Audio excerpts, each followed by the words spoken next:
Obrigado, Felipe. Concordo com você. Para registrar aqui novamente, infelizmente, o pessoal que a gente convidou da Eletrobras não aceitou vir participar do debate. Também convidamos o SUP da área de estatização do banco, também não pôde vir. Pedimos para indicar alguém que pudesse fazer o debate aqui com a gente, também não foi possível. Então, mantivemos o seminário porque o assunto é importante, a gente precisa qualificar mais aqui a nossa posição.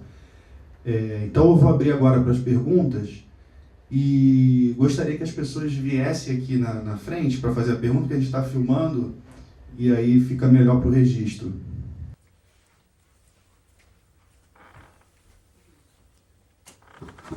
Alô. Boa tarde, parabéns pela apresentação. A minha pergunta é o seguinte: nós ainda estamos vivendo um trauma, quase uma tragédia, que foi a paralisação do país pelo lockout / greve, né? Alguns veem que foi mais um lockout que uma greve, do setor de transporte de mercadorias, né? Os caminhoneiros, as empresas de transporte de mercadorias. Ou seja, um setor estratégico do país parou um país, que é gravíssimo isso, né? Comprometendo toda a funcionalidade nacional, em função de que essas empresas são empresas privadas, formam verdadeiros clusters, verdadeiros cartéis, ou seja, não existe concorrência, não é porque é privado que existe a concorrência. Se você formar um cartel, isso os americanos perceberam no início do século XX. Então, nós vivemos essa situação. Você vê um risco de nós vivermos algo parecido caso o setor de geração, transmissão e distribuição de energia passe para mãos privadas, ou seja, o Estado brasileiro perdendo o controle sobre algo que é estratégico. Se a gente lembrar, nem o Chile, dos ultraliberais de Pinochet, abriu mão da estatal do cobre, que era estratégico para o país. Então, vai a pergunta: a gente corre esse risco num setor que talvez seja tão ou mais nevrálgico do que a circulação de mercadorias? Bom dia, boa tarde a todos.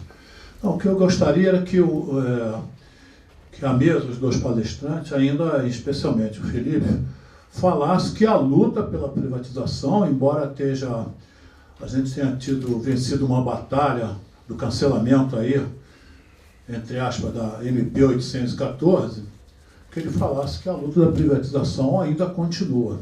É isso.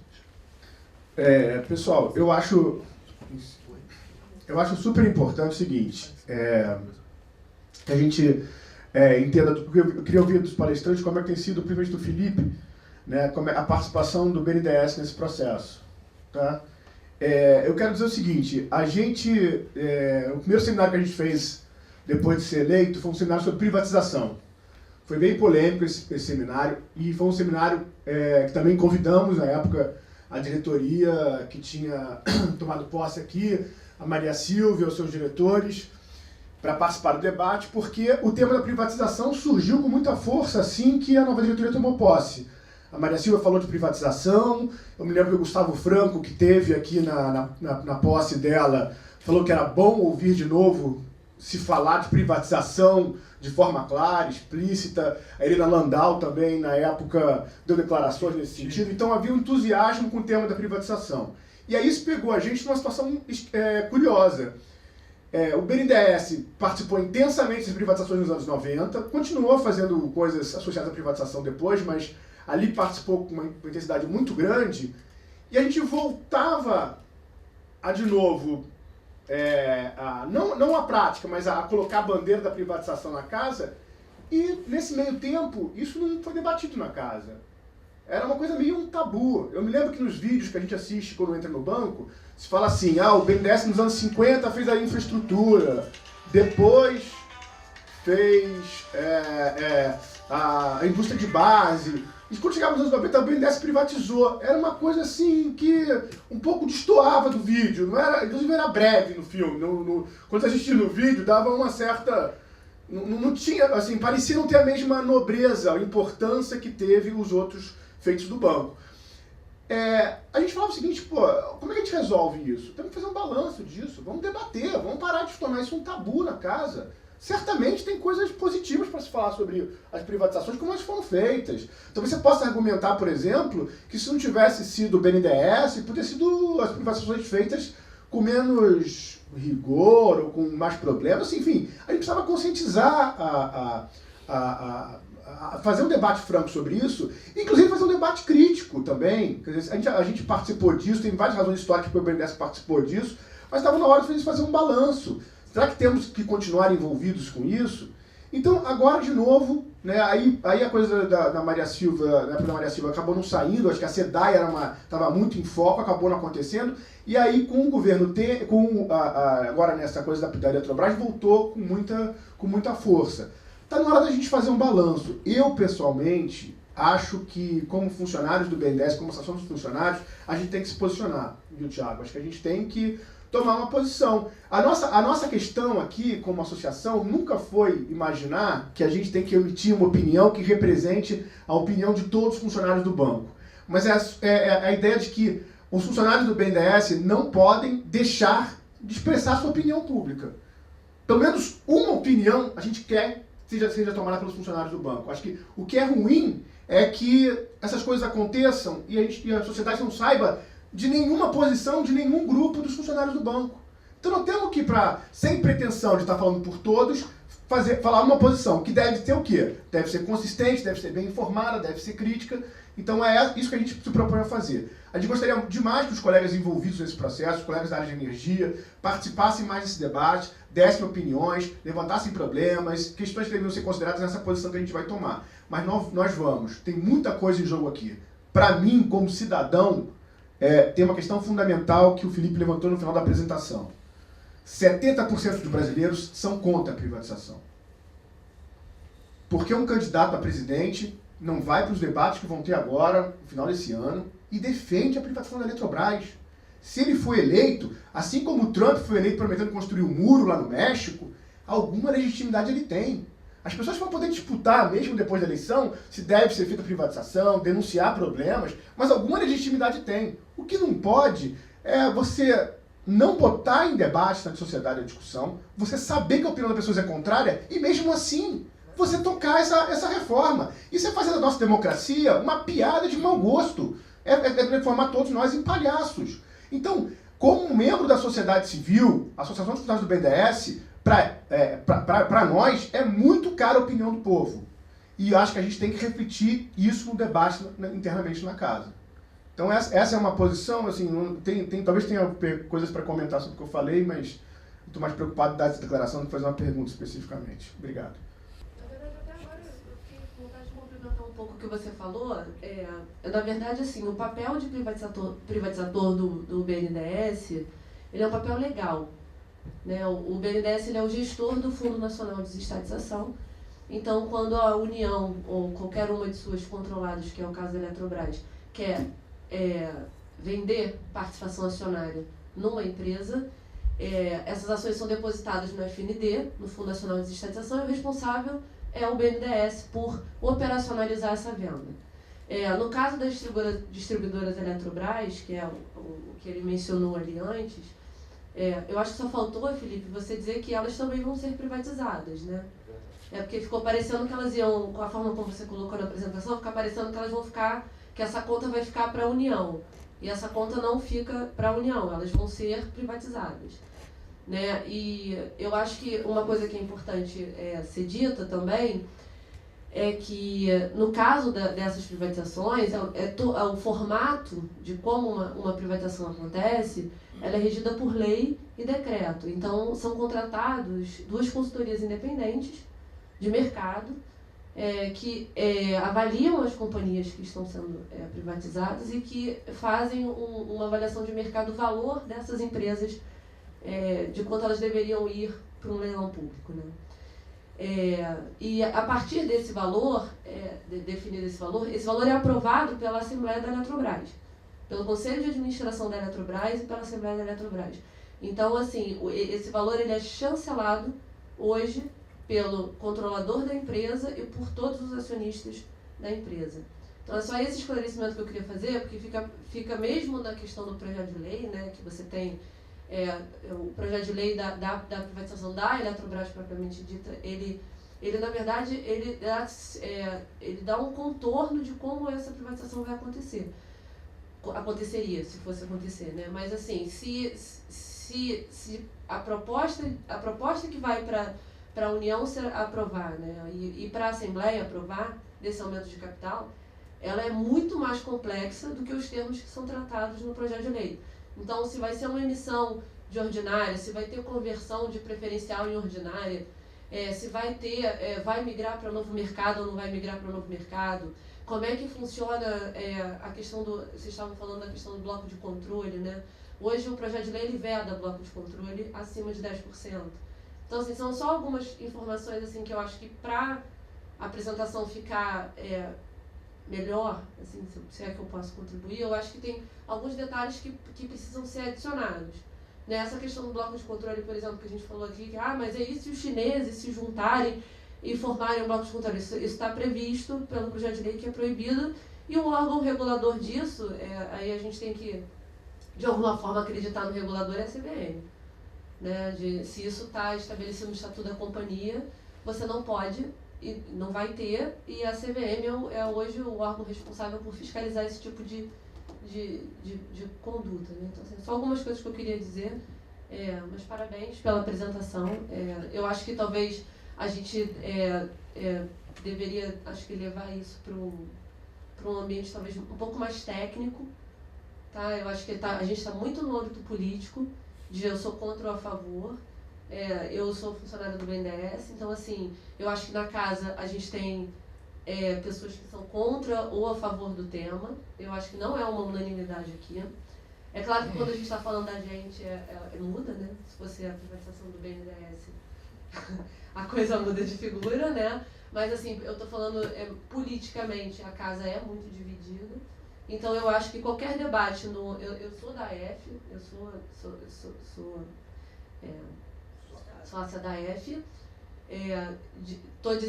Minha preocupação quando é a AF assim, eu não me importo realmente de vir aqui, a gente vai discutir horas e horas tecnicamente o tema, mas politicamente eu acho que a AF deveria realmente ver como é que o banco se posiciona politicamente para não trazer uma opinião, um posicionamento político da AF, da atual presidência, ou da atual da diretoria, ou de alguém e não representar, na verdade, os sócios da AF.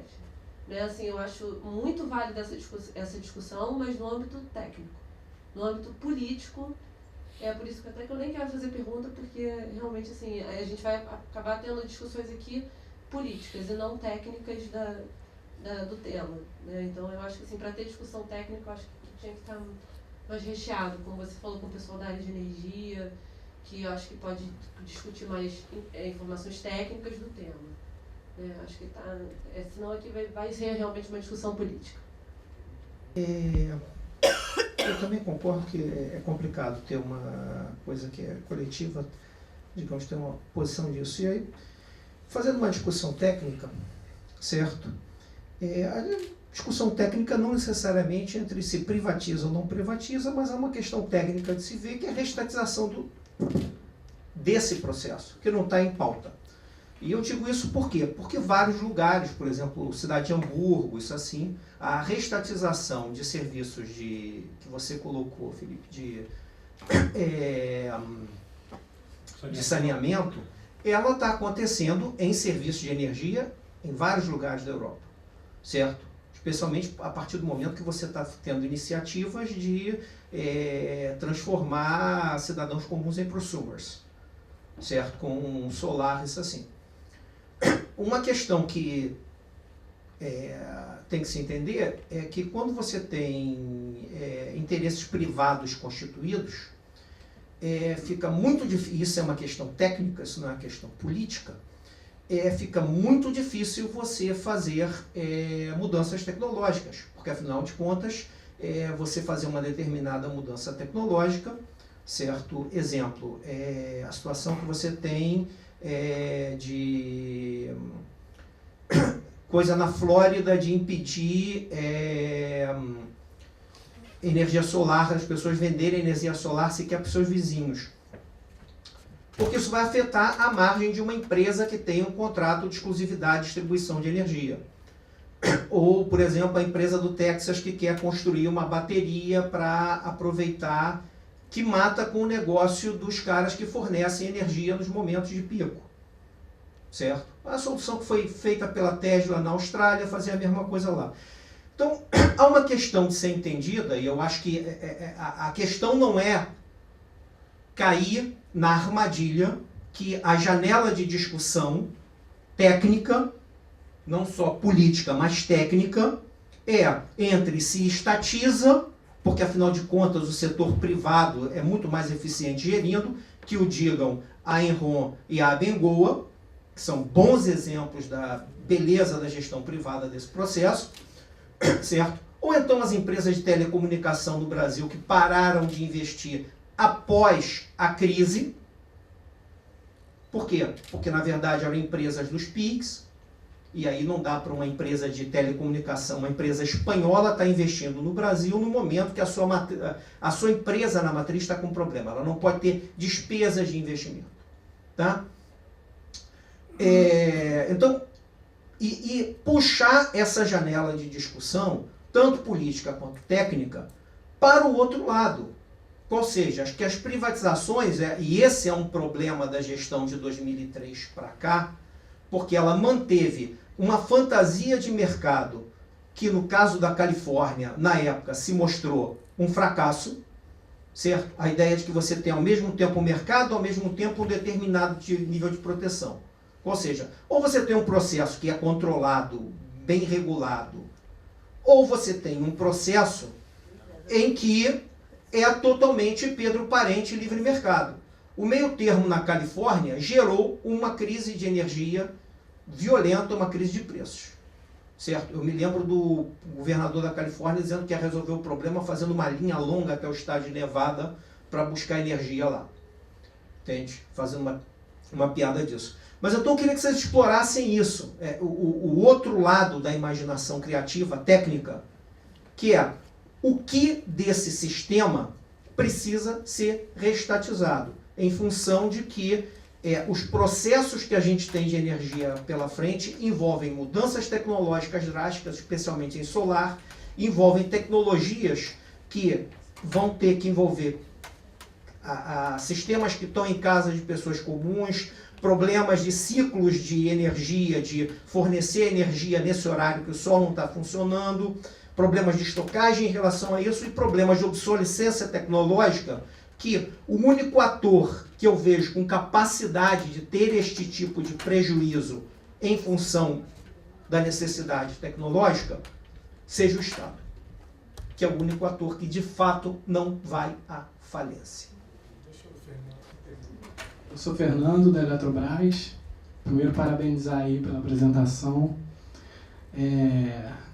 Eu acho que o debate da privatização acaba se misturando com o debate do modelo, né, do setor. Né? Até porque o PL, a descotização, tudo isso, as coisas não dá para separar as duas coisas. Né? Queria primeiro fazer uma questão para o Roberto. Quando a gente fala sobre tarifa, o preço da energia elétrica, eu acho que tem 4 pontos, né, que são importantes aí, que você pontuou. Né? Primeiro é a margem e a eficiência das distribuidoras, né, na ensomaria privada. Né? Elas têm uma margem muito alta de lucro, agora isso está não está tanto assim.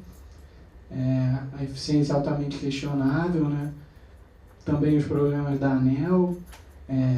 No caso das distribuidoras, né, do Norte e do Nordeste, a gente sabe, né, que foram privatizadas, que o problema lá de modelo fica mais claro, né, tanto pelo exemplo da CELPA, né, que foi a falência, ou mesmo com o exemplo da Semar, né, que é tida aí como o modelo, mas a gente sabe que depois da privatização se resolveu com um aumento de tarifa de 6 vezes, né, aí ela virou o modelo de eficiência, né, com as custas do consumidor, né? Então, assim, entre os pontos quando a gente vai discutir tarifa ou preço da energia elétrica, não tem como não falar disso, né, das distribuidoras.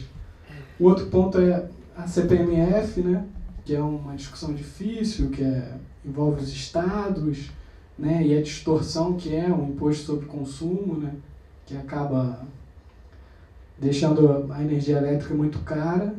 Aí a gente entra nos erros de planejamento, né, do setor, principalmente na geração, que o Roberto pontuou aí, né, de térmicas que não operam na base, né, e que esses erros vieram, né, depois a acarretar no aumento de tarifas, né. Mas a minha pergunta mesmo para o Roberto, eu queria que ele falasse um pouco sobre o ACL, né, que no fundo esse mercado livre que funcionou durante muito tempo como um subsídio, né, para as indústrias, né? Só que um subsídio onde o governo não escolhe quem ele vai subsidiar, né? Um subsídio via mercado e que acabou subsidiando as indústrias intensivas em energia elétrica, né? Que são as que atuam no mercado livre.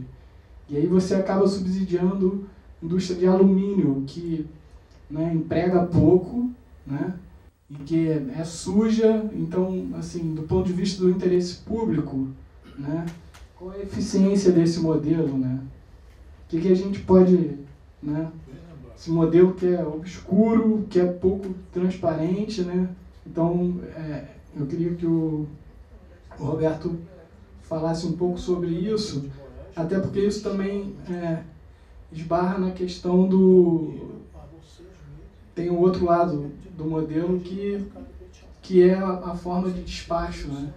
E o modelo de despacho tem aqueles problemas das garantias físicas, que você acabou não passando aí, que eu acho super importante, né? Principalmente para a gente avaliar a Chesf, né? Que sofreu durante muito tempo com isso, e um modelo que olha as vazões de 80 anos, né, e as mudanças de vazão do Rio São Francisco, você não muda a garantia física, porque isso é o que ela comercializa, né? Então, para você mudar, você afetaria o valor das empresas, né? E é super complicado mudar isso. Então, eu queria que o Roberto explorasse um pouco mais isso. E para o Felipe, eu queria que ele falasse um pouquinho, porque tem uma questão que a gente levantou lá na Eletrobras, que é muito importante, que é, assim, o risco, né, dessa proposta de privatização, que é um risco de acontecer uma coisa muito parecida com o que aconteceu com a Oi, né, recentemente, que é uma guerra entre credores e acionistas, né? Por quê? Porque nos bondes da Eletrobras, em vários contratos de financiamento, elas têm cláusula de covenant, né, as cláusulas de cobertura. E nessas cláusulas, uma delas é a cláusula de controle, mudança de controle. Uma das coisas que dá direito de retirada, e aí aqui no BNDES, né, deve ter muita gente para falar sobre isso, né, e que provavelmente vai ter que estudar isso na hora de fazer um modelo, né. Quando você tem uma cláusula de cobertura, né, você quebra essa cláusula, você dá o direito de retirada daquele dinheiro, né. Então, assim, pode até ocorrer, numa eventualidade, um acordo com os credores, né, que eles chamam de waiver no mercado, mas assim, você fica sujeito, no momento da privatização, à atuação dos fundos abutres ou mesmo de um banco que deseja aí abrir uma guerra aberta, né, e aí com todas as consequências graves que isso pode ter, mesmo para o período, né, isso pode inviabilizar a Eletrobras por um longo tempo, com consequências para o setor elétrico, né, que a gente sabe a importância da Eletrobras para os investimentos no setor, né. Então, acho que é isso, e acho que a gente tem que agora continuar a luta e se articular, porque é um governo que está avançando não só sobre a Eletrobras, né, mas sobre tudo que tem caráter público, né, sobre o BNDES, sobre o SUS, sobre a Petrobras, né, a mercantilização de todas as políticas públicas, e é um movimento geral que atinge a universidade enfim, tentar reverter isso aí.